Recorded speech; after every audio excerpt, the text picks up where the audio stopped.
రాజన్న సిరిసిల్ల జిల్లా వేములవాడలో ఈ నెల 7న సీఎం రేవంత్ రెడ్డి పర్యటించనున్నారు. మహాశివరాత్రి పర్వదినాన ప్రభుత్వం తరపున స్వామివారికి పట్టు వస్త్రాలు సమర్పించిన అనంతరం భారీ బహిరంగ సభలో పాల్గొననున్నారు. పర్యటన ఏర్పాట్లను సభాస్థలిని జిల్లా కలెక్టర్ ఎస్పీ అఖిల్ మహాజన్తో కలిసి ప్రభుత్వ విప్ ఆది శ్రీనివాస్ పరిశీలించారు.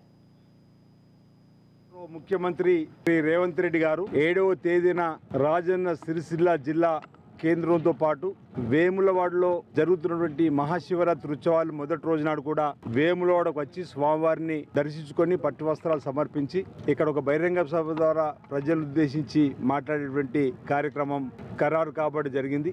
ఈ సభస్థలిని పరిశీలించిన తదుపరి అధికార యంత్రాంగంతో కూర్చొని ఈ ప్రాంతంలో ప్రజలకు ఉపయోగపడేటువంటి కార్యక్రమాలు ప్రధానంగా రాజన్న సిరిసిల్ల జిల్లా కేంద్రంలో ఇది కార్మిక ధార్మిక క్షేత్రంగా ఉన్నటువంటి పరిస్థితి.